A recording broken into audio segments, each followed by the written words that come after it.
नमस्कार दोस्तों, स्वागत है आप सभी का हमारे यूट्यूब चैनल पर। आज हम बात करने वाले हैं प्रसिद्ध उपन्यास त्याग भी प्रेम है, जिसे लिखा है महान लेखक सुनील कुमार जी ने। तो चलिए शुरू करते हैं आज की इंटरेस्टिंग जर्नी। जन्मदिन की तैयारी। हमारे संबंध को कई महीने हो गए हैं, परंतु अब तक हमारी केवल 2 ही मुलाकातें हुई हैं, वो भी यूं ही रास्ते में। ना ठीक से बात हो पाती और ना ही समय एक दूसरे के साथ बिता पाते। अधिकतर तो हम फ़ोन पर ही बातचीत किया करते रहते हैं। हाँ, तुम सही कह रहे हो, पूजा ने कहा। हमें एक ऐसी मुलाकात करनी चाहिए पूजा, जो हमारे लिए यादगार बन जाए, जहाँ हम थोड़ी देर साथ में समय बिता सके, एकांत में। फिर कोई मूवी देखने चलते हैं, पूजा ने कहा। नहीं, एकांत में चलना है यार, वहाँ तो सब लोग होते हैं। तो फिर किसी कैफ़े में चलते हैं, पूजा ने एक और सुझाव दिया। वहाँ भी नहीं। क्यों? पूजा ने पूछा। अरे यार, वो जगह सुरक्षित नहीं है। हमारे शहर में आधे से ज़्यादा कैफ़े अवैध हैं, कुछ भी हो सकता है। मैं तुम्हें लेकर कोई जोखिम नहीं लेना चाहता। तो फिर कहाँ चले, तुम्हें बताओ, पूजा ने कहा। मुझे तो कुछ समझ में नहीं आ रहा, मैं सोच के बताता हूँ। सोचो यार, कुछ तो सोचो, पूजा बोली। एक काम करते हैं पूजा, मेरा एक दोस्त है, उसका फ्लैट रेवाड़ी में ही है, वहीं चलते हैं।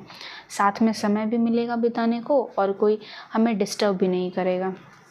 अच्छा, लेकिन तुम्हारा दोस्त वहीं रहता है ना, पूजा ने कहा। नहीं, वो अभी दिल्ली गया है 1 महीने के लिए। फ्लैट की चाबी मुझे दे कर गया है, देख रेख करने के लिए, मैंने कहा।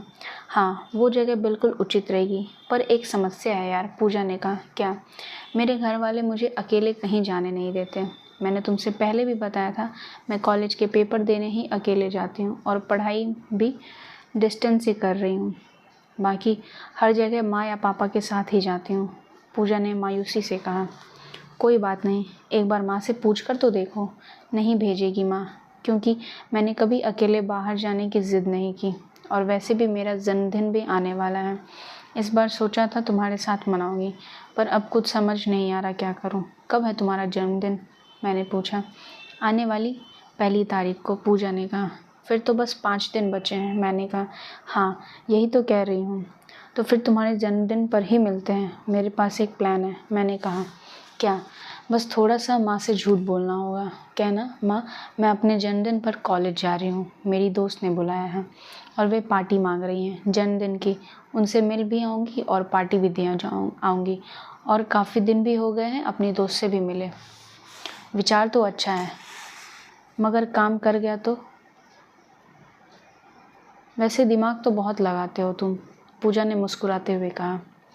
ये तारीफ़ है या मेरी टांग खिंचाई? मैंने हंसकर कहा। तारीफ़ कर रही हूँ, भला मैं कैसे तुम्हारी टांग खींच सकती हूँ? मैं क्या तुम्हारे पास हूँ? पास होती तो खींच भी देती, पूजा ने हंसकर कहा। वाह जी वाह, भलाई का ज़माना ही नहीं रहा। अरे सुनील, तुम तो बूढ़ा मान गए। सॉरी सॉरी, मैं तो मजाक कर रही थी, पूजा धीमी आवाज़ में बोली। पता है मुझे। और अच्छा सुनो, कल ही माँ से कह देना कि जन्मदिन वाले दिन कॉलेज जाना है, वरना फिर आखिरी समय में गड़बड़ हो जाएगी, मैंने कहा। ठीक है बाबा, और कुछ? पूजा ने कहा। नहीं, अभी कुछ नहीं, देखो रात के 2 बज गए हैं, अब सो जाओ, मुझे सुबह जल्दी उठना भी है, और वैसे भी आज दिन भर घूम घूम कर परेशान हो गया हूँ। ठीक है, तुम सो जाओ, और सॉरी। किस बात के लिए? तुम थके हुए थे, फिर भी मैंने तुम्हें आराम करने नहीं दिया, पूजा ने कहा। अरे कोई बात नहीं, तुम्हारे लिए इतना तो बनता है, मैंने कहा। ठीक है, गुड नाइट। ओके। मैं मन ही मन सोच रहा था कि ये पूजा का मेरे साथ पहला जन्मदिन है, क्यों ना इसे ही यादगार बना दिया जाए। उसके जन्मदिन पर एक छोटी सी पार्टी रखी जाए, जिसमें कुछ अपने यार दोस्त और पूजा की सहेलियां भी शामिल हो सके। मैं उसकी कई सहेलियों को जानता भी हूँ, उन्हें भी बुला लूँगा। सबको एक साथ देखकर पूजा चौंक जाएगी। मेरे पास तो मेरे दोस्त का फ्लैट है, उसी में पार्टी का इंतज़ाम करूँगा। यही सबसे अच्छा तरीका होगा उसे सरप्राइज़ देने का। अब तो बस यही उम्मीद है कि पूजा की माँ उसे घर से बाहर जाने की इजाज़त दे दें।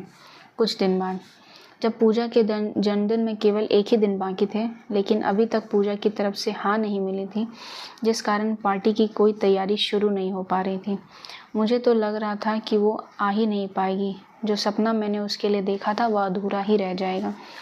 मैंने पूजा की सहेलियों को भी कुछ नहीं बताया था कि मैं एक पार्टी का आयोजन कर रहा हूँ। जब तक उसका आना तय ना हो तब तक किसी को निमंत्रण देना भी व्यर्थ था। मैं एक बार कॉल करके पूजा से पूछ लेता हूँ, माँ ने हाँ कहा है या ना? पूजा, माँ ने जाने को अनुमति दी?